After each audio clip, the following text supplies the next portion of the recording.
الحمد لله رب العالمين والعاقبة للمتقين والصلاة والسلام على سيد الأنبياء والمرسلين وعلى آله وصحبه أجمعين.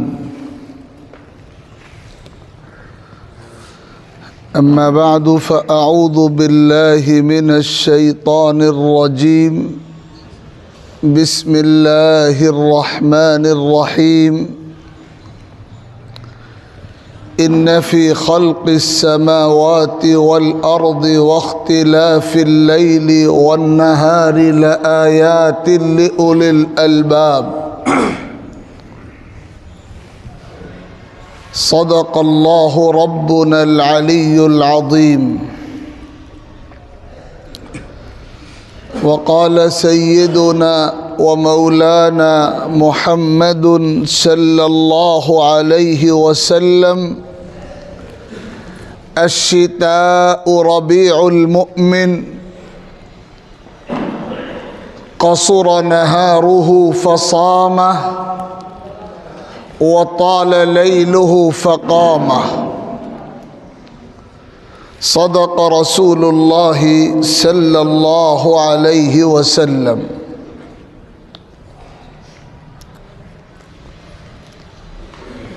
بزرگوں اور بھائیوں،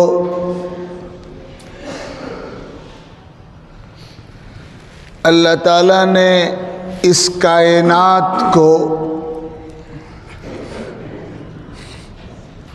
اپنی قدرت کا شاہکار بنایا ہے،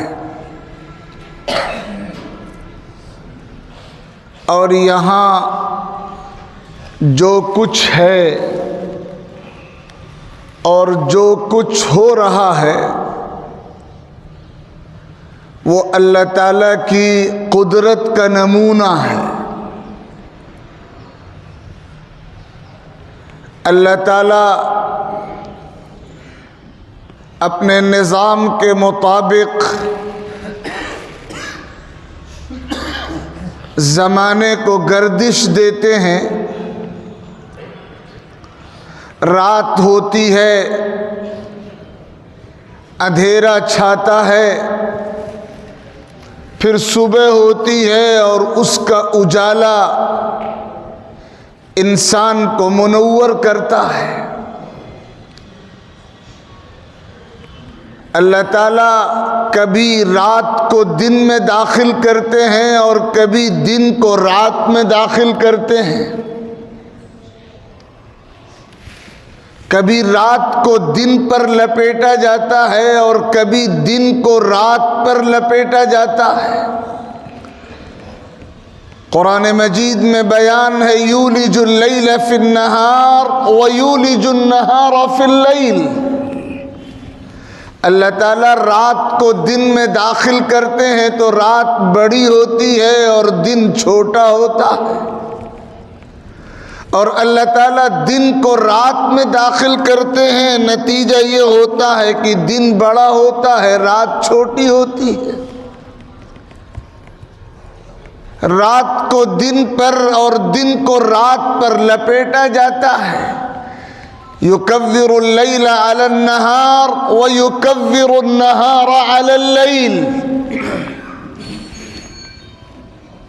اللہ تعالیٰ دن کے اجالے کا نظام، رات کے اندھیرے کا نظام، کبھی رات کے دراز اور دن کے مختصر ہونے کا نظام، اور کبھی دن کے طویل اور رات کے چھوٹے ہونے کا نظام بناتے ہیں، اور یہ کائنات اسی نظام کے مطابق چل رہی ہے. رات کا آنا اور پھر اس کا گزر جانا اور پھر دن کا آنا اور اس کا ختم ہو جانا، اللہ تعالیٰ نے اسے اپنی قدرت کے عجائب میں شمار کرایا ہے. اور فرمایا گیا قرآن مجید میں: ان فی خلق السماوات والارض واختلاف اللیل والنہار لآیات لأولی الالباب. بلا شبہ آسمان و زمین کی تخلیق میں اور راتوں اور دنوں کے یکے بعد دیگرے ایک دوسرے کے پیچھے آنے اور جانے کے نظام میں اللہ تعالیٰ کی بڑی نشانیاں ہیں قدرت و حکمت کی۔ ان عقل والوں کے لیے الذین یذکرون اللہ قیاما وقعودا وعلی جنوبہم ویتفکرون فی خلق السماوات والارض، اللہ تعالیٰ کی قدرت کی یہ نشانیاں مفید ہوتی ہیں، کارگر ہوتی ہیں، نفع پہنچانے کا سامان ہوتی ہیں ان عقل والوں کے لیے جو ہمیشہ اللہ کی یاد سے اپنے سینوں کو آباد رکھتے ہیں، جو کھڑے ہونے کی حالت میں بھی اور بیٹھے ہونے کی حالت میں بھی اور اپنی کروٹوں پر لیٹے ہونے کی حالت میں بھی اپنے رب کو، اپنے مالک کو یاد کرتے ہیں، اور جب ان کے سینے اللہ کی یاد سے آباد ہوتے ہیں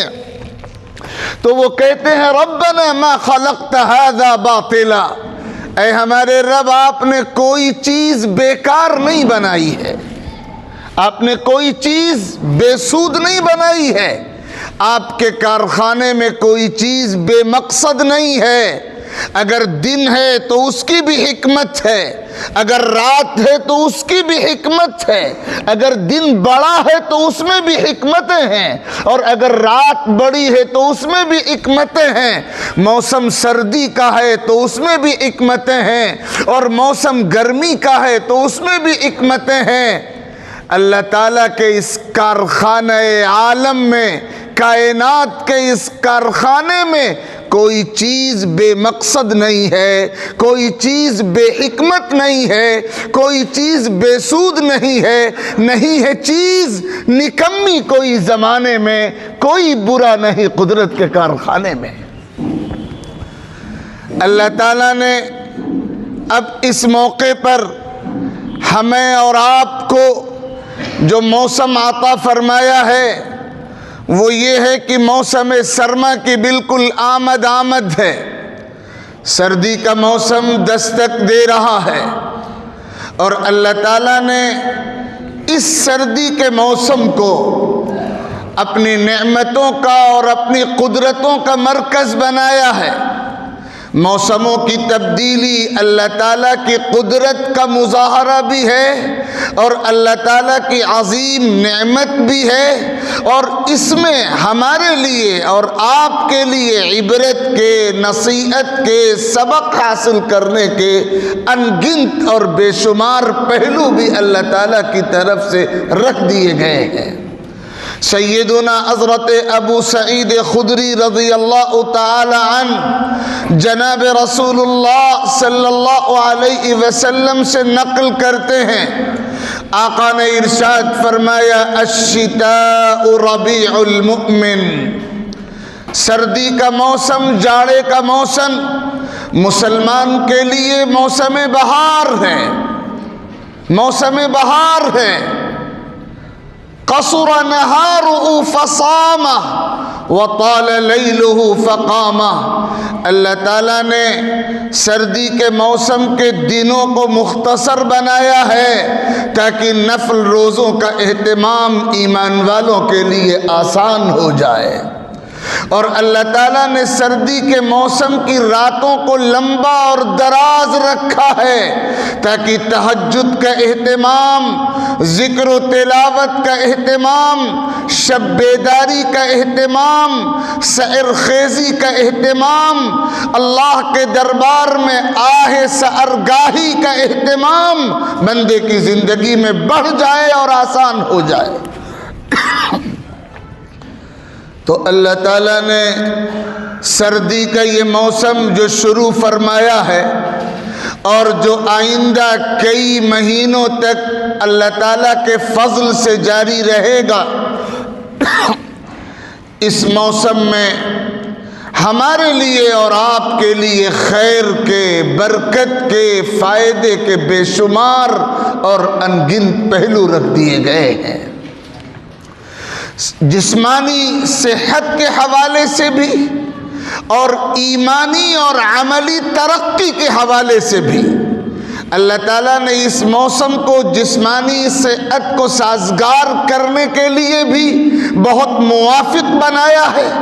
اور ایمانی اور عملی ترقی کے حوالے سے بھی سردی کا یہ موسم بڑی عظیم نعمت کا مقام رکھتا ہے۔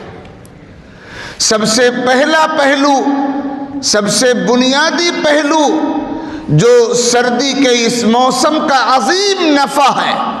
اور جس کا ذکر احادیث مبارکہ میں کیا گیا ہے، سیدنا حضرت عمر فاروق رضی اللہ تعالی عنہ فرمایا کرتے تھے الشتاء غنیمت العابدین، کہ سردی کا موسم اللہ تعالیٰ کی عبادت کرنے والوں کے لیے ایسی نعمت ہے جو مفت میں حاصل ہو گئی ہے، ایسا سامان نفع ہے کہ جس کی جس قدر بھی قدر کی جائے اور جس کا جس قدر بھی شکر ادا کیا جائے کم ہے۔ اللہ تعالیٰ نے اس موسم کی راتوں میں درازی رکھی ہے اور ایسا دورانیہ ہے غروب آفتاب سے لے کر کے صبح صادق تک، عشاء کی نماز سے فارغ ہونے کے بعد سے لے کر نماز فجر کے وقت تک اتنا لمبا دورانیہ ہے، اتنا لمبا وقفہ ہے کہ اللہ کا جو بندہ سچے دل سے نیت کر لے وہ اپنے آرام کی بھی تکمیل کر سکتا ہے، اپنی نیند بھی پوری کر سکتا ہے، اور ایک حصہ رات کے شروع کا ہو، رات کے بیچ کا ہو، رات کے آخر کا ہو، اور وہی سب سے عمدہ وقت ہے رات کے ایک حصے کو بیدار ہو کر اللہ تعالیٰ کے دربار میں نماز ادا کر کے، ذکر کا نذرانہ پیش کر کے، اپنی دعاؤں کے ذریعے، اپنی آہ و بکا کے ذریعے، اپنے گریہوں فریاد کے ذریعے اپنے روٹھے رب کو راضی کر کے اپنی دنیا سنوارنے کا بھی، اپنی آخرت سنوارنے کا بھی، اپنے لیے ہر خیر حاصل کر لینے کا نفع حاصل کر سکتا ہے۔ اللہ تعالیٰ نے راتوں کو دراز کیا ہے تاکہ ان راتوں کو کارآمد بنایا جائے، اور تہجد کی وہ عبادت جو 99% مسلمانوں سے ادا نہیں ہو پاتی، عام حالات میں وہ ارادہ کریں، وہ کوشش کریں، وہ فکر کریں اور ان لمبی راتوں کو اس طرح گزاریں کہ ضرورتیں بھی تمام ہو جائیں اور آرام بھی پورا مل جائے، اور وقت کا ایک حصہ تہجد کی عبادت کو انجام دینے میں اور پھر اس کے لازمی نتیجے کے طور پر نماز فجر کو بروقت اور باجماعت ادا کرنے کی صورت میں ظاہر ہو۔ حضور اکرم صلی اللہ علیہ وسلم نے بار بار امت کو اس بات کی تلقین فرمائی ہے، بندہ اللہ تعالیٰ کا مقرب جبھی بنتا ہے جب وہ رات کے کچھ حصے میں اللہ تعالیٰ کو راضی کرنے کی فکر کرتا ہو۔ حضرت عائشہ رضی اللہ تعالی عنہا سے پوچھا گیا تھا کہ جناب رسول اللہ صلی اللہ علیہ وسلم کی رات کی نماز کا یعنی تہجد کی نماز کا حال کیا تھا؟ تو حضرت عائشہ کا جواب تھا رضی اللہ عنہا، ما کان یزید فی رمضان ولا غیرہ، حضور اکرم صلی اللہ علیہ وسلم رمضان میں بھی اور رمضان کے علاوہ میں بھی، یعنی یہ سال کے 12 مہینوں کا معمول تھا، 11 رکعت سے زیادہ نہیں پڑھتے تھے۔ 11 رکعت، کان یصلی 4 فلا تسأل عن حسنہن وطولہن، پہلے 4 رکعتیں تہجد کی پڑھتے تھے بہت لمبی اور بہت خشوع و خضوع کے اہتمام کے ساتھ، ثم یصلی 4 فلا تسأل عن حسنہن وطولہن، پھر 4 رکعتیں اور پڑھتے تھے تہجد کی نیت سے، اور وہ کتنی لمبی ہوتی تھیں اور کتنی اعلیٰ ہوتی تھیں اور کیسے خشوع و خضوع کے ساتھ ادا ہوتی تھیں، اس کی کیفیت لفظوں میں بیان نہیں کی جا سکتی۔ ثم یوتر بثلاث، پھر اس کے بعد 3 رکعت وتر کی ادا فرماتے تھے۔ یہ تھا دائمی معمول، اور رمضان میں یہ معمول بڑھ جایا کرتا تھا۔ 8 رکعت تہجد کے علاوہ روایات میں 10 اور 12 اور 14 کا ذکر بھی ہے، اور تراویح کی نماز اس کے علاوہ ہے۔ قرآن مجید میں اللہ تعالیٰ نے اپنے نیک بندوں کی پہچان یہی بتائی ہے، تتجافى جنوبهم عن المضاجع يدعون ربهم خوفا وطمعا، کہ اللہ کے نیک بندے وہ ہوتے ہیں جو پوری رات بستر پر سوتے ہوئے مکمل نہیں کر دیتے، بلکہ رات کا ایک حصہ ضرور ان کی زندگیوں میں ایسا ہوتا ہے جس میں وہ مشقت برداشت کر کے، مجاہدہ کر کے، قربانی کے جذبے کے ساتھ اپنے بستروں کو چھوڑتے ہیں، اپنی خوابگاہوں کو چھوڑتے ہیں، اپنے آرام کو چھوڑتے ہیں، اپنے رب کے سامنے سجدہ ریز ہوتے ہیں، دعا گو ہوتے ہیں، ہاتھ پھیلاتے ہیں، اپنے رب کے اجر کی امید اور اپنے رب کے عذاب کا خوف انہیں نماز تہجد کی طرف لے جاتا ہے۔ اللہ نے اپنے ایسے بندوں کی تعریف کی ہے اور پھر وعدہ فرمایا اور اعلان فرمایا کہ ان کے لیے عالم آخرت میں ایسی نعمتیں اللہ نے تیار کر رکھی ہیں، فَلَا تَعْلَمُ نَفْسٌ مَّا أُخْفِيَ لَهُم مِّن قُرَّةِ أَعْيُنٍ جَزَاءً بِمَا كَانُوا يَعْمَلُونَ۔ کوئی انسان اندازہ ہی نہیں کر سکتا جو نعمتیں اللہ تعالیٰ نے اپنے ان بندوں کے لیے آنکھوں کی ٹھنڈک بنا کر تیار کر رکھی ہیں۔ حدیثوں میں آتا ایسی نعمتیں ما لا عین رأت ولا اذن سمعت ولا خطر على قلب بشر، جن کو نہ تو کسی آنکھ نے دیکھا ہے، نہ کسی کان نے سنا ہے، اور نہ کسی انسان کے دل پہ ان نعمتوں کا خیال گزرا ہے۔ یہ ہے بدلہ جزاء بما كانوا يعملون۔ اپنی راتوں میں بیدار ہونے والوں کو یہ بدلہ دیا جائے گا، شب بیداری کرنے والوں کو یہ انعام دیا جائے گا، اپنی راتوں کو کارآمد بنانے والوں کو یہ صلہ ملے گا۔ حدیثوں میں آتا ہے کہ انسان جب سوتا ہے تو شیطان اس کی گدی پہ 3 گرہیں لگاتا ہے، اور تینوں گرہوں کا پیغام ہوتا ہے علیک لیل طویل فارقد، لمبی رات پڑی ہے سوتے رہو۔ یہ ہوتا ہے شیطان کی گرہ کا میسج۔ بندہ سوتا رہتا ہے، شیطان تھپکیاں دیتا رہتا ہے، سلاتا رہتا ہے، الارم بجتا ہے، نیند کھلتی ہے، شیطان پھر سلاتا ہے، نہ جانے کہاں کہاں کے وسوسے، نہ جانے کیسے کیسے خیالات، غرضے کی شیطان اٹھنے نہیں دیتا، بستر کی گرمی کی لذت دماغوں میں بٹھاتا جاتا ہے۔ وضو کیا جائے گا تو سردی کے موسم میں وضو میں مشقت ہوگی، اس کا احساس دماغ میں بٹھایا جاتا ہے، اور بہت سے لوگ اس وسوسے میں آ کر محروم رہ جاتے ہیں اٹھنے سے، بیداری سے، تہجد سے، اور بہت سی مرتبہ نماز فجر سے، اور اللہ تعالیٰ کی رحمت و برکت سے۔ آقا کریم صلی اللہ علیہ وسلم نے فرمایا فَإِنْ اسْتَيْقَظَ وَذَكَرَ اللَّهَ انْحَلَّتْ عُقْدَةٌ، اگر انسان صبح کو تہجد میں یا کم سے کم درجہ فجر میں بیدار ہو گیا اور اس نے نفس کی نہ مانی، شیطان کے بہکاوے میں نہ آیا، اٹھ گیا اور اللہ تعالیٰ کو یاد کرنے لگا، دعا پڑھی، تو ایک گرہ کھل جاتی ہے۔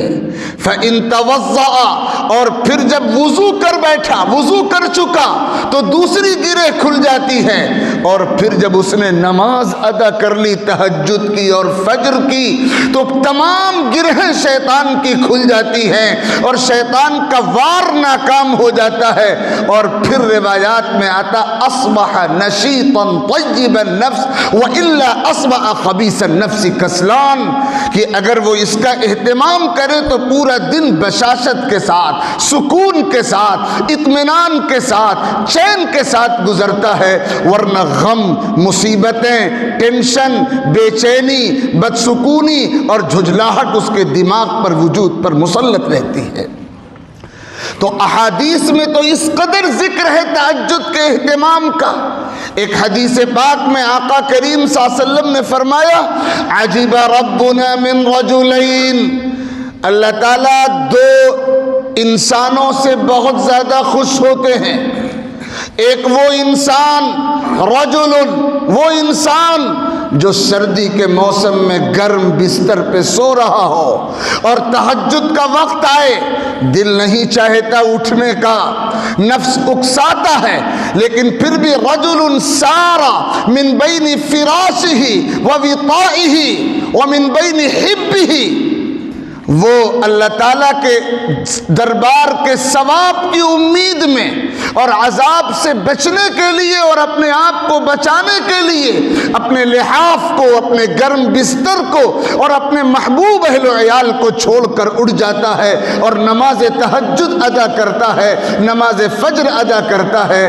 اللہ رب العزت اس کے اس عمل کو اس قدر پسند فرماتے ہیں کہ فرشتوں کے سامنے اللہ تعالیٰ فخر کرتے ہیں ایسے انسان پر، اور فرشتوں سے فرماتے انظروا الی عبدی،